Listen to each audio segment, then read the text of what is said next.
Well Nepal premiere league तो बहुत crucial match.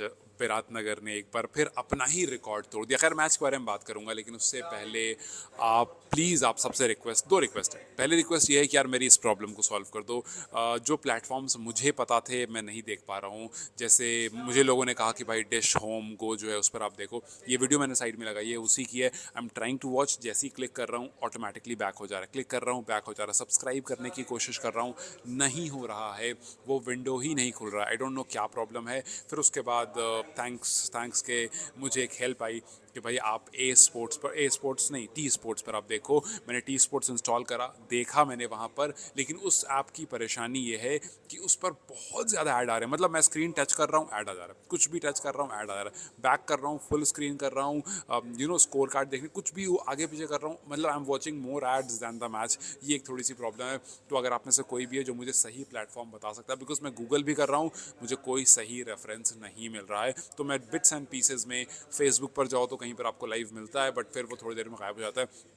So bits and pieces में देख रहा हूँ, और फिर एवेंचुअली फिर हाइलाइट्स देख करके कंक्लूड करने की कोशिश कर रहा हूँ। तो थोड़ा सा प्रॉब्लम हो रही है। आई नो एक दो दिन प्रॉब्लम होगी, जैसे मैंने आपको कल वाली वीडियो में कहा था कि अब तक मैं नेपाल क्रिकेट को रेगुलरली कवर करता आया हूँ। यहाँ पर मैं थोड़ा सा ट्रबल फेस कर रहा हूँ, यहाँ पर मुझे आपके सपोर्ट की ज़रूरत है। खैर आप में से कोई भी अगर इसमें हेल्प आउट कर सकता है तो प्लीज़ मुझे आप इंस्टाग्राम पर मैसेज करना, फ़ारूक टॉक्स पर, और वहाँ पर मुझे सोल्यूशन भेज देना। Let's talk about today's match. आज कुछ बड़ी इंटरेस्टिंग बातें मैं दो तीन जो मेरी ऑब्जर्वेशन रही उसके बारे में करूँगा। एक तो चितवन राइनोज को लेकर के जो ऑब्जर्वेशन जो हमने, और मैं आज जो भी बात करूँगा पिछले सीज़न को कंपेयर करते हुए करूँगा। चाहे मार्टिन गप्टिल की हाफ सेंचुरी हो, चाहे कुशल बुटेल के रन हों, उसको भी मैं पिछले सीज़न से कंपेयर करके करूँगा, या फिर चितवन राइनो का एक अलग अंदाज रहा हो। बिकॉज अगर आपको याद होगा पिछले सीज़न में चितवन राइनोज जो है वो अपनी बॉलिंग को लेकर के काफ़ी ज़्यादा अपफ्रंट थे, लेकिन इस बार उन्होंने चेज करके जीता है, बैटिंग डोमिनेशन दिखाकर जीता है, which is a very good sign for a team कि भाई हमारी बॉलिंग अच्छी है। हालांकि आज फिर एक बार सुहेल तनवीर ने वही अपना अंदाज दिखाया, अपने एक्सपीरियंस को यूज़ करा, और उसके बाद वी सॉ अदर प्लेयर्स थोड़ा सा स्ट्रगल आगे पीछे करते हुए रन्स बोर्ड पर लगे, बट उसको आपने चेज डाउन कर लिया। सबसे पहले विल टॉक अबाउट, अच्छा हाँ, रवि ओपारा की स्टेटमेंट आई, वो भी बड़ी अच्छी स्टेटमेंट थी यार, जहाँ पर ही सेड कि मुझे नहीं भरोसा था कि वो कर पाएंगे। उनकी एग्जैक्ट स्टेटमेंट जो थी वो कुछ ऐसी थी कि what they have done is unbelievable. उन्होंने बात कही थी, कहा था कि लाइट्स आ जाएगी, पैराफिट्स लग जाएंगे एक साल में, लेकिन इतना सब कुछ एक साल में हो जाना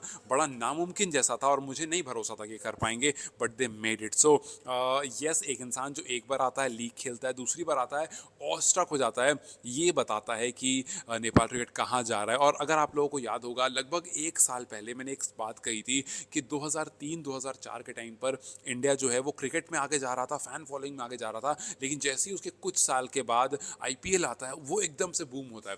इस टाइम पर वही नेपाल क्रिकेट के साथ हो रहा है। बस नेपाल क्रिकेट को एक काम करने की ज़रूरत है, सही 15 प्लेयर इसमें से निकालने की ज़रूरत है, जो स्ट्रगल ना करें, जो वनडेज़ में, टी20s में जाकर के बवाल करें, और फिर उसके बाद टीम को लेकर आगे जाएं। सो ओवरऑल जो काम सिस्टम जिस तरह से चल रहा है, it is looking very good, लेकिन वो बेस्ट 15 प्लेयर जो हैं वो मुझे लगता है अभी भी उनकी रिक्वायरमेंट टीम को बहुत ज़्यादा है। खैर उसके बारे में किसी और दिन वीडियो बनाऊंगा, लेकिन ये ज़रूरी था मेंशन करना, क्योंकि जो बात रवि ओबारा ने कही वो बताता है कहीं ना कहीं कि it is going in a very good way, but इसमें अगर आपको अच्छे सेट ऑफ 15 प्लेयर्स मिल जाएं तो वो कहानी काफ़ी हद तक बदल सकते हैं। Okay, let's talk about Viratnagar and Pokhara Avengers. Viratnagar ने अपना ही रिकॉर्ड तोड़ दिया।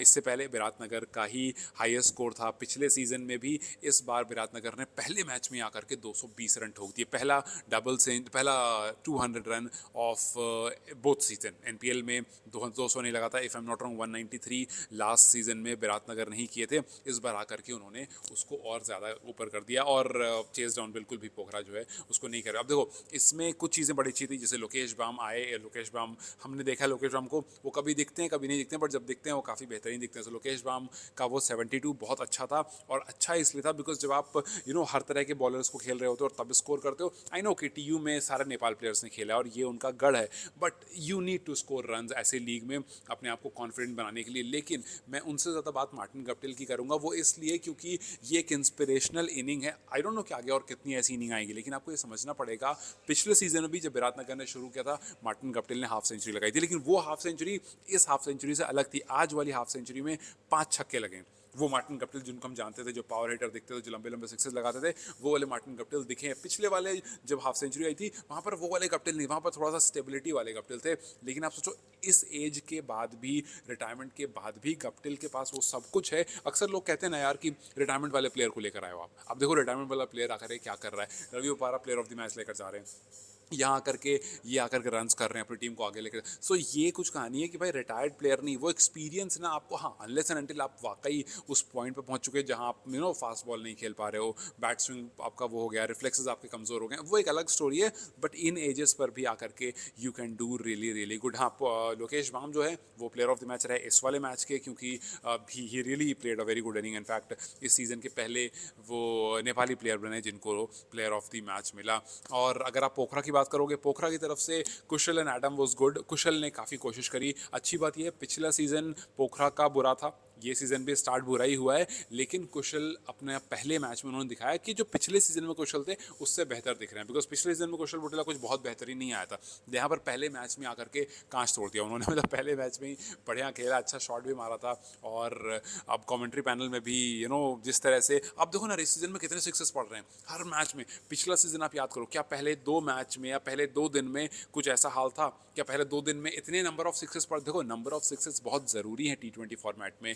आई नो कि जब मैं सिक्सेस की बात करूँगा लोग कहेंगे भाई कि सिर्फ सिक्सेस नहीं होते हैं क्रिकेट में, लेकिन आपको ये समझना पड़ेगा लीग्स में सिक्सेस बहुत ज़रूरी होते हैं और सिक्सेस ही लीग को चलाते हैं। अगर आप 220 रन बनाते हो और उसमें आपने लेट्स से 24 चौके मारे हैं और सिर्फ 5 छक्के मारे हैं पूरे मैच में, तो आई एम टेलिंग यू उसकी हाइप नहीं बनेगी उतना। लेकिन उसी 220 में आपने अगर 20 छक्के मार दिए उसकी हाइप नेक्स्ट लेवल चली जाएगी। सो ये समझना बहुत ज़रूरी है। और ये दिख रहा है मुझे कि पिछले सीज़न से इस सीज़न में काफ़ी बदलाव भी आया है और अटैकिंग इंटेंट जो है वो काफ़ी बेहतर और काफ़ी ज़्यादा दिख रहा है। सो आई रियली थिंक कि ये भी काफ़ी ज़्यादा जो है वो हेल्प करेगा। So Kushal yes he tried, he started well, he played on well, but then आगे जाकर के एक बड़ा स्कोर था यार। और you need couple of more inning, सिर्फ एक 50 से नहीं होगा, आपको एक दो 16 में 38 इस तरह की इनिंग चाहिए थी वहाँ पर, बट वो ऐसी वो बहुत ज़्यादा इनिंग नहीं है। और ख़ास करके अच्छा मुझे ये भी पता है कि जनकपुर बोल्ट बड़ा खुश हुआ होगा जब संदीप गेंदबाजी करने आए और जिमी नीशम को पहली बॉल पर आउट करके चले गया, फिर उसी ओवर में एक और उन्होंने टक ले ली। सो नीशम पोखरा के, हालांकि एक और चीज़ बड़ी अच्छी लगी मुझे कि जर्सी सारी अच्छी लग रही है पिछले सीज़न से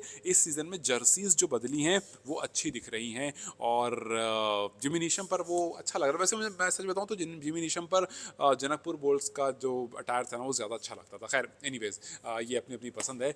लेकिन यस आए नीशम आए, लोगों ने एक्सपेक्ट किया था कुछ बेहतरीन करेंगे, बट पहली बॉल पर ही वो आउट होकर के चले गए। और बड़ा एकदम एकदम सिंपल सा कैच हाथ में संदीप के और एकदम सिंपल सा डिसमिसल होकर के चला गया। But I am very sure के आगे आने वाले मैचेस में उनके पास बहुत कुछ है दिखाने को। हालांकि विराटनगर इस मैच को 53 रन से जीत गया और पोखरा का जैसा पिछला साल रहा था वैसे ही शुरुआत हुई है। But I am very sure कि आगे जाकर के चीज़ें जो है वो उनके लिए बदलेगी। वहीं अगर आप दूसरे मैच की तरफ देखते हो जहाँ पर चितवन 4 विकेट से जीत गया, they were also chasing 166 which is a good total. और जैसा मैंने कहा कि चितवन इससे पहले स्पिन डिपार्टमेंट के लिए जाना जाता था, चितवन ने पिछला पूरा सीजन बॉलिंग डोमिनेशन से अपना अपना इंट्रोडक्शन दिया था। लेकिन इस बार चितवन अलग दिखा। पहले मैच में उन्होंने बैटिंग करके चेज डाउन करके मैच को जीता, which is a very good sign for a team like Chitwan Rhinos, क्योंकि उनके पास अच्छे अच्छे गेंदबाज हैं। आप देखो पंचाल ने आकर के शुरू में ही अपना वो दे दिया। भाई देखो भाई he is a good batter, अगर आपने प्रियंक पंचाल को देखा होगा पहले खेलते हुए भी, तो he is a good batter. और आकर के आज 90 रन की पारी जो उन्होंने खेली जिसमें 6 छक्के उन्होंने लगाए, ही ऑल्सो प्रूव्ड कि इस टूर्नामेंट को और ज़्यादा हाइप मिलने की ज़रूरत है। और ये टूर्नामेंट में अगर इस तरह के और प्लेयर्स रहेंगे तो ऑटोमेटिकली इसको और हाइप मिलेगी। And a century is very close, मुझे दिख रहा है कि बहुत जल्दी सेंचुरी आने वाली है नेपाल प्रीमियर लीग में। अगले मैच में या उसके अगले मैच में कोई ना कोई प्लेयर आकर के शतक जो है वो लगाने वाला है। ये 60s 70s 80s 90s जब आने लगते हैं ना तो समझ में आता है कि भैया सेंचुरी भी आने वाला। और सेंचुरी आते ही चीज़ें ऊपर बढ़ जाती। पवन सराफ की भी इनिंग अच्छी थी, उन्होंने भी आया जल्दी जल्दी उन्होंने रन्स बनाए। सो ये कुछ चीज़ें हैं जो मुझे लग रहा है कि पिछले सीज़न से इस सीज़न को अलग बना रही है। प्लेयर सेंचुरी की तरफ जाता हुआ दिख रहा है, टीम डबल सेंचुरी लगा रही है। सो ये कुछ चीज़ें हैं जो नेपाल को काफ़ी ज़्यादा हाइप देने वाली है। यस, सो आज जिस तरह से दोनों मैचेस हुए, दोनों मैच में जिस तरह से प्लेयर्स की परफॉर्मेंसेज आई, मुझे जैसा मैंने कहा पिछले टूर्नामेंट से इस टूर्नामेंट में इंटेंट काफ़ी ज़्यादा बेहतर दिख रहा है। हालांकि I am missing it very much कि मैं इत्मीनान से सुकून से बैठ करके मैच देखूँ। और ऐसा नहीं है कि मेरा काम जो है यहाँ पर जो मैं कर रहा हूँ उस बीच में मैच नहीं देख सकता, मैं आराम से देख सकता हूँ, इतना भी ये नहीं। हाँ ये है कि मुझे टाइम दूसरे मतलब मैच में क्या है, मैंने यहाँ पर फ़ोन रख दिया और मैं अपना काम कर रहा हूँ और मैं मैच चलता रहेगा, लेकिन मुझे ऐसा कोई प्लेटफॉर्म नहीं मिल रहा है कि मैं फ़ोन को ऐसे लगा दूँ और इत्मीनान से मैच देखता रहूँ। ये थोड़ी सी दिक्कत हो रही है। और जो मुझे टी स्पोर्ट्स मिला भी है, वो टी स्पोर्ट जो है वो बहुत ऐड दिखाता है। सो हालांकि मैं देख रहा हूँ उस पर, ऐसा नहीं है कि मैं शुक्रगुजार नहीं हूँ, बिल्कुल हूँ शुक्र, लेकिन मैं चाह रहा हूँ कोई सॉलिड मुझे फैन कोड जैसा कुछ मिल जाए यार, कि अपना इत्मीनान से लगा कर छोड़ दिया और फिर इत्मीनान से मैच देखो। So yes I am missing India in this sense कि मैं उतने अच्छे से नेपाल के मैचेस नहीं देख पा रहा उतने सुकून से। अब से पहले आईसीसी टीवी पर देख लिया करता था, बट ये आईसीसी टीवी पर नहीं आता बिकॉज आईसीसी का इवेंट नहीं है। तो अब थोड़ा सा मसला ज़रूर है, और ना ही कहीं यूट्यूब चैनल पर आ रहा है, ना ही कहीं फेसबुक पर अच्छे से आ रहा है। अगर आप लोगों को कोई जगह पता है तो प्लीज़ मुझे बता दो। Apart from T sports and dish home को अगर कुछ और है जहाँ पर मैं इस मैच को देख सकता हूँ, थोड़ा सा सुकून से इसको फॉलो कर सकता हूँ, तो प्लीज़ मुझे बता दो, बिकॉज 2 दिन हो गए हैं और मुझे परेशानी हो रही है। प्लीज़ मेरी इस परेशानी को आप में से कोई आकर के सॉल्व कर दो। टिल देन लेट्स सी कि आगे हमें क्या कुछ देखने को मिलता है। आई एम वेरी पॉजिटिव, इन 2 दिन के बाद मुझे लगता है कि कुछ बहुत बेहतरीन हमारे सामने आने वाला है। Let's just see and let's just hope that will see a very very fantastic this season. और I will try my best कि मैं प्लेऑफ्स के टाइम वहाँ पहुँचूँ और वहाँ पहुँच कर सुकून से मैच देखूँ और काम को थोड़ा देर के लिए, एक हफ्ते के लिए साइड रखूँ। खैर anyway, you guys take care, I will see you very soon and I will try कि मैं थोड़ा जल्दी आकर के वीडियोस बनाऊँ। 1-2 दिन लगेगा, चीज़ें सेटल हो जाएंगी। आई अंडरस्टैंड कि आप लोग इस बात को समझोगे। खैर anyways, you guys take care, I will see you very soon, bye bye.